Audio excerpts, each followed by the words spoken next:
आपल्या चॅनलवरती सर्वांचं अगदी मनापासून स्वागत आहे। तर नवरात्र उत्सवाला सुरुवात झालेली आहे आणि सर्वांना नवरात्रीच्या खूप खूप शुभेच्छा।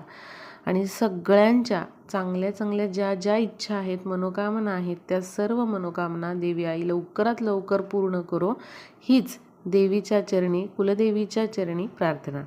तर बघा, आजच्या व्हिडिओमध्ये आपण बघणार आहोत की नवरात्रीमध्ये महिलांनी कुठला एक छोटासा उपाय करायचा आहे। अगदी 2 मिनिटाचा उपाय आहे आणि तो आपल्याला रोज करायचा आहे। आणि बघा, नवरात्र संपल्यानंतर देखील हा उपाय तुम्ही करण्याची सवय लावा। इतका हा साधा सोपा उपाय आहे। उपाय म्हणण्यापेक्षा एक छोटंसंच काम आहे, ते फक्त आपल्याला करायचं आहे। अगदी 1 ते 2 मिनिटं या गोष्टीला लागणार आहेत, पण त्याचा प्रभाव एवढा आहे की तुम्हाला स्वतःला विश्वास बसणार नाही। आता नवरात्र सुरू झालेलं आहे आणि मग हा जो शुभ उपाय आहे किंवा जे हे शुभ काम आहे ते तुम्ही आजच्या दिवसापासून सुरुवात करायला चालू करा। आणि तुम्ही इतर दिवशी काही उपाय कुठल्या सेवा करत नसाल तरीही चालेल, पण हे नवरात्रीतले दिवस आपल्याला वाया घालवायचे नाहीत। काहीही तुमच्याकडून सेवा होत नाही आहे कामाच्या व्यापामुळे किंवा इतर कारणांमुळे, तर या नवरात्रीमध्ये अवश्य हे छोटे छोटे उपाय करा। आता हा मी तुम्हाला उपाय जो सांगणार आहे तो व्हिडिओ बघितल्यानंतर लगेचच तुम्ही केला तरीही हरकत नाही, लगेचच तुम्ही करा। याची योग्य वेळ म्हणजे तुम्ही सकाळी करू शकता हा उपाय, अगदी ब्रह्ममुहूर्तावर केला तरी चालेल। सकाळी वेळ नाही आहे, करू शकत नाही आहे, तर तुम्ही संध्याकाळच्या वेळेला करा, 6 नंतर करा, 6 ते 7:30 या वेळेमध्ये करा। नवरात्रीमध्ये रोज हा उपाय करा। ज्यांना इतर वेळ शक्य होत नाही उपाय करणं, त्यांनी नवरात्रीमध्ये करा। आणि नवरात्रीच्या पहिल्या दिवसापासून किंवा नवरात्रीमध्ये तुम्ही ज्या दिवशी बघाल हा उपाय किंवा हा व्हिडिओ, त्या दिवसापासून लगेच तुम्ही हा व्हिडिओ बघून हा उपाय करायला सुरुवात करू शकता। दसऱ्यापर्यंत करा किंवा कोजागिरी पौर्णिमेपर्यंत करा, काहीही हरकत नाही। काहींनी उशिरा बघितला आहे व्हिडिओ तरीही चालेल, तुम्ही कधीही या उपायाला सुरुवात करू शकता, याला कशाचं बंधन नाही आहे। आता महिलांनीच करायचा का? बघा, महिला ज्या असतात तर त्या लक्ष्मी स्वरूप असतात आणि लक्ष्मीने लक्ष्मीसाठी केलेले उपाय हे कधीही प्रभावी ठरतात। त्यामुळे घराच्या मुख्य स्त्रीने जर हा उपाय केला तर खूप चांगलं, पण काही कारणामुळे महिलांना करणं शक्य नसेल तर घरातील तुमची मुलगी म्हणा, तुमचा मुलगा किंवा तुमचे मिस्टर, इतर सदस्य कोण असतील ते देखील हा उपाय करू शकतात। आता बघा, आपल्या घराचा सगळ्यात महत्त्वाचा जो भाग असतो तो म्हणजे आपला मुख्य दरवाजा। मुख्य दरवाजा हा जो असतो तिथूनच माता लक्ष्मी प्रवेश करत असते, चांगल्या वाईट गोष्टी प्रवेश करत असतात। त्यामुळे बघा, तुम्ही यापूर्वी कधीच जर तुमच्या उंबरठ्याचं पूजन केलेलं नसेल, तुमच्या मुख्य प्रवेशद्वाराचं पूजन केलेलं नसेल, या नवरात्रीमध्ये या गोष्टी आवर्जून करा। जर मुख्य दरवाजा तुम्ही कधी पुसत नसाल तर एक कापड घ्या, ते थोडंसं ओलं करून घ्या, मुख्य दरवाजा जो आहे तो चांगला पुसून काढा, मुख्य जो आपला उंबरठा आहे तो पुसून काढा। बघा, या गोष्टी ज्या आहेत त्या आपल्या घरामध्ये सकारात्मकता वाढवण्यासाठी खूप प्रमाणात मदत करतात। या खूप छोट्या गोष्टी आहेत, पण त्यांचा प्रभाव हा 100 पटीने जास्त आहे इतर उपायांपेक्षा। बघा, स्वच्छता ही माता लक्ष्मीला अत्यंत प्रिय आहे। सगळ्या देवी देवतांना स्वच्छता ही खूप प्रिय असते, त्यामुळे नेहमी आपल्या घराची स्वच्छता ही ठेवायचीच आहे। मुख्य प्रवेशद्वाराची विशेष काळजी घ्यायची आहे। आणि इतर दिवशी पण तुम्ही एखाद्या शुक्रवारी, मंगळवारी अशा प्रकारे मुख्य प्रवेशद्वार हे आपल्याला छान पुसून घ्यायचं आहे, उंबरठा पुसून घ्यायचा आहे। बघा, यामुळेच आपल्या घरामध्ये सकारात्मक ऊर्जा वाढीस लागतात। आणि मग आपण काही घरांमध्ये बघतो की पैसा टिकत नाही। बरेच जण असं म्हणतात, ताई आमच्याकडे पैसे येतात पण ते कुठे जात आहेत हे कळत नाही। किंवा बऱ्याच वेळेला असं होतं की जो आपला चांगला चालणारा व्यवसाय आहे तो देखील ठप्प पडतो। आणि आपल्याला कळत नाही की काय झालेलं आहे की एवढा छान चालणारा माझा बिझनेस जो आहे तो अचानक बंद पडलेला आहे. आपण खूप कष्ट करतोय, मेहनत घेतोय आपल्या एखाद्या कामावर, पण नशिबाची साथ मात्र मिळत नाही. बऱ्याच वेळेला आपण नोकरी करत असताना आपण स्वतः खूप जास्त मेहनत घेतो एखाद्या गोष्टीवर आणि क्रेडिट मात्र दुसरे घेऊन जातात. म्हणजेच काय, तर नशिबाची साथ आपल्याला मिळत नाही. तुमची मुलं अभ्यास करतात खूप, सगळं काही प्रामाणिकपणे व्यवस्थित करतात, पण त्यांच्याबरोबरची इतर मुलं पुढं जातात, आपली मुलं मागं राहतात. आपल्याला हे कळत नाही की नशीब का आपल्याला साथ देत नाही. एवढा आपण राबतोय, मेहनत करतोय, पण आपल्या घरामध्ये काहीच त्याचा मोबदला येत नाही किंवा आपल्याला कुठेतरी असं वाटतं की मला माझं नशीब साथ देत नाही. आपण जे म्हणतो ना की लक माझं नाही आहे आता. म्हणजेच काय, तर आपल्याला नशीब साथ देत नाही आहे, बॅड पॅच सुरू आहे, वाईट काळ सुरू आहे, अशा प्रकारची काहीतरी भावना निर्माण होते. तर बघा, हा जो उपाय आहे यामुळे आपल्या घरामध्ये सकारात्मक ऊर्जा वाढते, हे तर आहेच.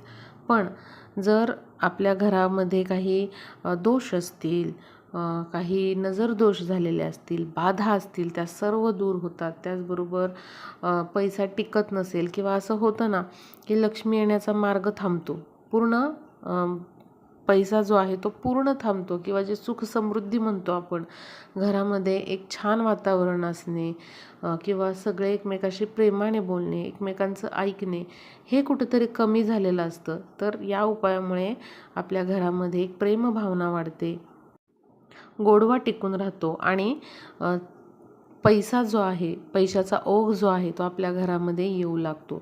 या उपायाने हळूहळू तुम्हाला तुमच्या आयुष्यामध्ये खूप चांगले सकारात्मक बदल झालेले हे दिसतील. तर आता बघूया की हा उपाय कसा करायचा. हा उपाय सांगण्याआधी अजून मी तुम्हाला 2 उपाय सांगते, ते तुम्ही अवश्य करा. या उपायाने खूप चांगला तुम्हाला याचा फायदा होईल आणि माता लक्ष्मी आपल्या घराकडे आकर्षित होते, असे हे उपाय आहेत. नवरात्रीमध्ये तर महिलांनी आवर्जून हे उपाय करा.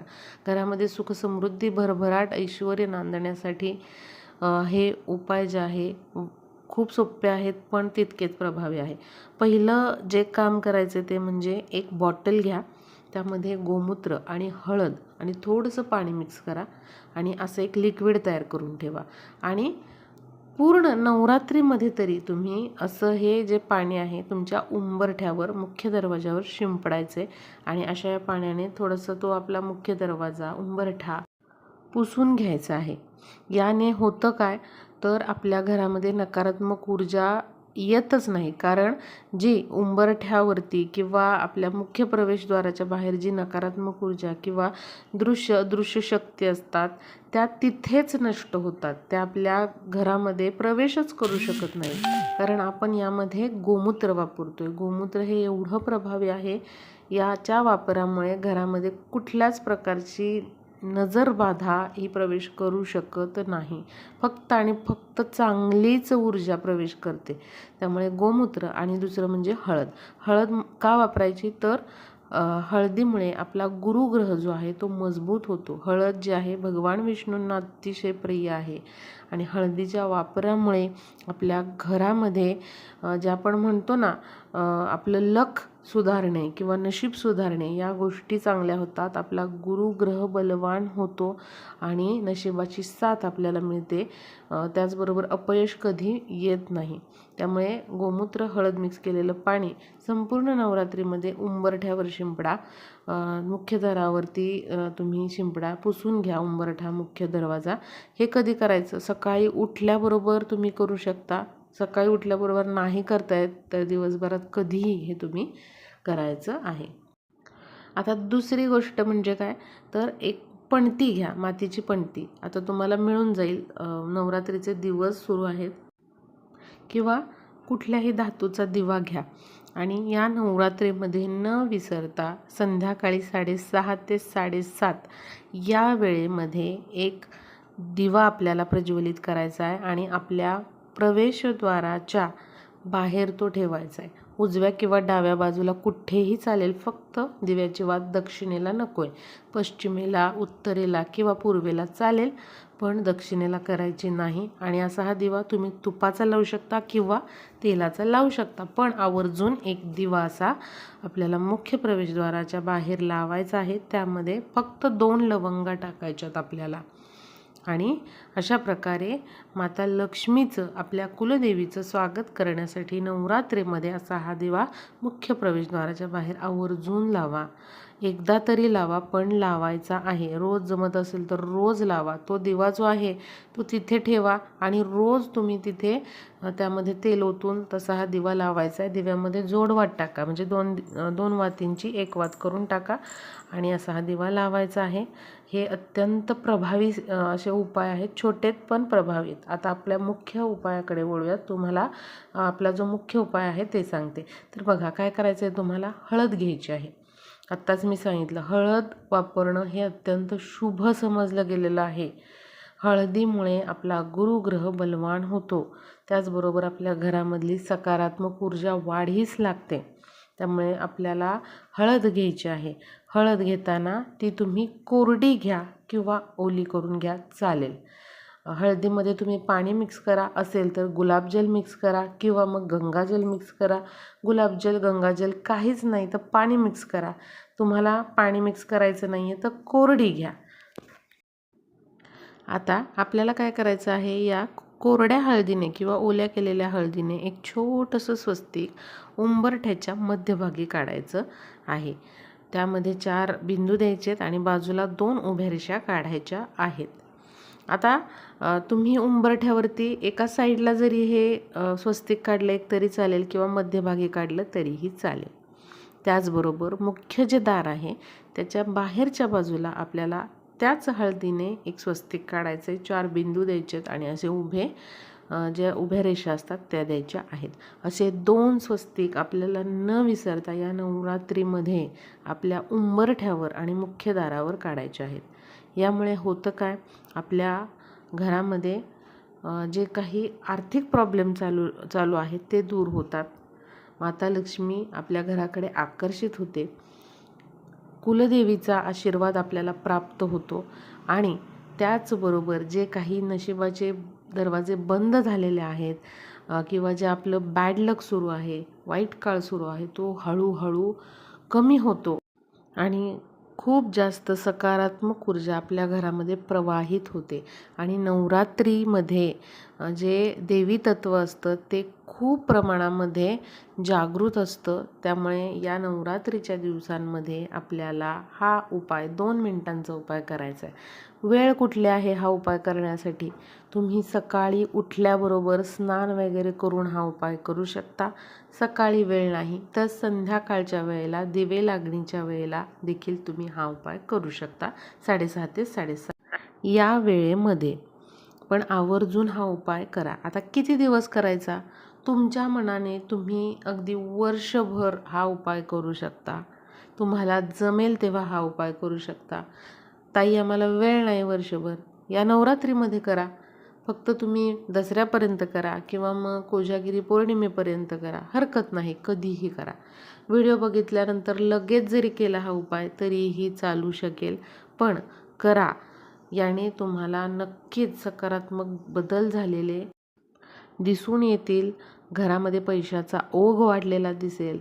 घरामध्ये सकारात्मक वातावरण वाढेल. सुख समृद्धी येताना तुम्हाला जाणवेल. असा हा छोटासा पण तेवढाच प्रभावी उपाय आहे. तर व्हिडिओला जास्तीत जास्त शेअर करा, म्हणजे या नवरात्रीमध्ये सर्वांना हा उपाय करता येईल.